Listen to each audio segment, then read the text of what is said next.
दोस्तों, सर्दियों में ठंडी हवा कपकपा देती हैं तो गर्मियों में गर्म हवा बेचैन कर देती है। बहुत से लोग उससे परेशान होते हैं तो बहुत से लोग उसे एंजॉय करते हैं। गर्मी में बच्चे बूढ़े सब कुल्फ़ी व छाछ का लुत्फ़ उठाते हैं, तो सर्दी में लोग आग के पास बैठकर गर्म चाय कॉफ़ी पीना पसंद करते हैं। दोनों ही सीज़न हमारे सीज़न साइकिल का पार्ट है। ये सीज़न पृथ्वी के विभिन्न हिस्सों में अलग अलग होता है, लेकिन अगर मैं आपसे पूछूं कि गर्मी के सीज़न में सूरज हमारे पास होता है या दूर? क्या हुआ तेरा वादा? जा पूछ क्या? जोक्स अपार्ट गाइस, पर आंसर ये है कि जैसे जैसे आप आग के पास बैठते हैं तो आपको गर्मी का एहसास होता है और जब दूर जाते हैं तो ठंड लगने लगती है। लेकिन अगर मैं कहूँ कि ऐसा पृथ्वी के साथ नहीं होता तो भरोसा नहीं हो रहा मुझे। क्या? यकीन नहीं हो रहा मुझे। कुछ समय पहले मैंने एक शॉर्ट वीडियो अपलोड किया था जिसमें मैंने ये एक्सप्लेन किया था कि पृथ्वी पर सर्दी और गर्मी कैसे होती हैं। उस शॉर्ट का लिंक आपको डिस्क्रिप्शन में मिल जाएगा। पर पॉइंट ये है कि उसके कमेंट बॉक्स में एक व्यूअर ने ये सवाल उठाया कि जब सूरज पास होता है तो समर होता है और दूर होता है तो विंटर होता है। तो मैंने उनको एक लिंक देकर समझाने का प्रयास किया, पर उन्होंने फिर भी उसके रिप्लाई में रॉन्ग ही कहा। तो आज का ये वीडियो हमारे उन व्यूअर्स को ही डेडिकेटेड है जो भी ऐसा ही समझते हैं। तो आप तैयार हो जाइए हमारे अर्थ के ऑर्बिटल मैकेनिक्स को समझने के लिए। इसीलिए मैं आपका दोस्त और होस्ट दीप आज आपको ये बताऊंगा कि क्यों अर्थ पर विंटर सीजन होता है जब पृथ्वी हमारे सूर्य के नज़दीक होती है, और कैसे अर्थ की ऑर्बिटल मैकेनिक्स रिवॉल्यूशन और रोटेशन पर डिपेंडेंट है, जिसमें हमारी अर्थ का 23.5 डिग्री एक्सिस का टिल्ट एक इम्पॉर्टेंट भूमिका निभाता है।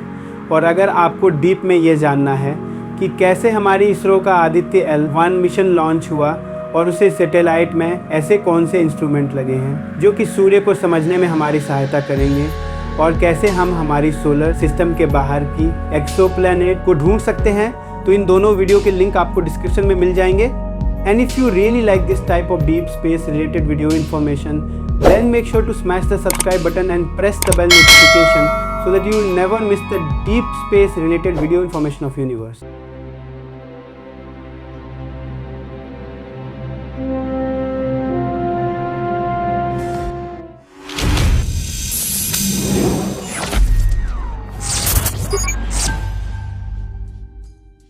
Chapter 1 Tropic of Cancer and Tropic of Capricorn. Friends, ये गर्मी और सर्दी के सीजन का कारण पृथ्वी का कर्व और उसका सूर्य के चारों ओर रोटेशन करने के तरीके में है। चलिए इसे समझते हैं। हमारी पृथ्वी 23.5 डिग्री झुकी हुई है और इसी झुकाव के कारण अलग अलग समय पर सूर्य की किरणें अलग अलग हिस्सों पर सीधी पड़ती हैं। साल के 2 खास दिन होते हैं जिन्हें हम समर सोल्स्टाइस और विंटर सोल्स्टाइस कहते हैं। ट्रॉपिक ऑफ कैंसर, जब पृथ्वी पर नॉर्थ की ओर झुकाव होता है तब 21 जून के आसपास सूर्य की किरणें सीधे नॉर्दर्न हेमिस्फीयर के ट्रॉपिक ऑफ कैंसर पर पड़ती हैं। इस दिन होता है समर सोल्स्टिस, यानी गर्मी का सबसे लंबा दिन। इस समय नॉर्दर्न हेमिस्फीयर में गर्मी होती है क्योंकि सूर्य की किरणें वहाँ सीधे पड़ती हैं, जिससे ज़्यादा ऊर्जा मिलती है। लेकिन इसी समय सदर्न हेमिस्फीयर में सर्दी होती है क्योंकि वहाँ सूर्य की किरणें तिरछी पड़ती हैं और ऊर्जा कम मिलती है। इस समय वहाँ विंटर सोल्स्टाइस होता है। ट्रॉपिक ऑफ कैप्रिकॉर्न 21 दिसंबर के आसपास सूर्य की किरणें सीधी ट्रॉपिक ऑफ कैप्रिकॉर्न यानी सदर्न हेमिस्फीयर पर पड़ती हैं। इसे कहते हैं विंटर सोल्स्टिस यानी सर्दी का सबसे छोटा दिन। इस समय सदर्न हेमिस्फीयर में गर्मी होती है क्योंकि वहाँ सूर्य की किरणें सीधी पड़ती हैं, जबकि नॉर्दर्न हेमिस्फीयर में सर्दी होती है क्योंकि वहाँ किरणें तिरछी पड़ती हैं और कम ऊर्जा मिलती है। यही कारण है कि एक हेमिस्फीयर में जब गर्मी होती है, दूसरे में सर्दी। तो गर्मी और सर्दी की ये सीज़न पूरी तरह से पृथ्वी के झुकाव और सूर्य के चारों ओर घूमने पर निर्भर है। इसी से हमें साल भर के बाकी के मौसम को बदलते हुए देखते हैं। Chapter 2 why we have the seasons on earth. इस वीडियो में आगे बढ़ने से पहले इस क्लिप को एक बार देख ले। Here's the sun, and it's full of light and heat, a lot of radiation. When the sun is pointed right here, this is the most direct line from the sun to the earth. And the most direct radiation creates the most heat. Up here at the North Pole, for example, this is the North Pole, the light is not so direct, and so it's a little cooler. And down here also, it's a little cooler. It's only the hottest right here, and then as you go here, it gets cooler and cooler and cooler, and cooler and cooler and cooler. It isn't a tremendous amount of difference, but it's enough to make it summer here and winter down here. Now, as the world is turning, and it's rotating around the sun, you get the Earth is on the other side of the sun. And remember, we still have the same tilt, just like we did here, right? It's the same tilt. Now what happens? Look, the southern part of the world, below this line, is getting the more direct sunlight, the more direct radiation. And the northern part is getting a little bit less direct radiation. So, it's going to be at this point in the orbit around the sun, this part of the world is warmer than this part of the world.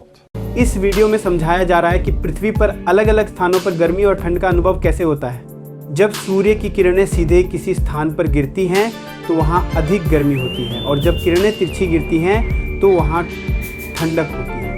अलग अलग समय पर पृथ्वी के विभिन्न हिस्सों में मौसम बदलता है, जिससे गर्मियों और सर्दियों का अनुभव होता है। Chapter 3 elliptical revolution of earth plays an important role in season change. हमारी पृथ्वी हमारे स्टार सूर्य के चारों ओर एक एलिप्टिकल पैथ में रिवॉल्यूशन करती है। इसका मतलब ये है कि सूर्य कभी भी हमारे सेंटर में नहीं होता, यानी सूर्य कभी हमारी पृथ्वी के सबसे करीब होगा तो कभी हमारी पृथ्वी से सबसे दूर, और सबसे पास वाले पोजीशन को हम पेरिहीलियन बोलते हैं और सबसे दूर वाले पोजीशन को हम अपहीलियन बोलते हैं। हमारी पृथ्वी का 23.5 डिग्री एक्सिस का टिल्ट झुकाव सीजन चेंज के लिए रिस्पॉन्सिबल है, क्योंकि इसके कारण सूर्य पूरे वर्ष पृथ्वी के डिफरेंट लैटिट्यूड्स पर डिफरेंट एंगल से सीधे चमकता है। तो पेरिहीलियन के टाइम पर जब ट्रॉपिक ऑफ कैप्रिकॉर्न पर हमारे सूर्य की डायरेक्ट लाइट पड़ती है तो उसी वक्त नॉर्दर्न हेमिस्फीयर में सर्दी का मौसम होता है और साउदर्न हेमिस्फीयर में गर्मी का मौसम होता है। उस वक्त हमारे सूर्य से हमारे पृथ्वी की दूरी मात्र 147,098,291 किलोमीटर होती है, पर अपहीलियन के समय यही डिस्टेंस बढ़कर 152,098,233 किलोमीटर की हो जाती है, जिसके कारण इस वक्त हमारे नॉर्दर्न हेमिस्फीयर पर सूरज की किरणें सीधे पड़ती है। इसीलिए नॉर्दर्न हेमिस्फीयर में गर्मी का सीजन होता है। हमारा सूर्य से निकट या दूर होना सीधे तौर पर हमारे मौसम को निर्धारित नहीं करता है, बल्कि मौसम का बदलाव पृथ्वी के झुकाव और उसकी एक्सिस की पोजीशन और गति पर निर्भर करता है। आशा करते हैं कि आप हमारी पृथ्वी की ऑर्बिटल मैकेनिक्स को समझ गए होंगे और आप ये भी समझ गए होंगे कि हमारे सीजन चेंज कैसे होते हैं। क्या आपको हमारी पृथ्वी की ऑर्बिटल इन्फॉर्मेशन के बारे में पता था?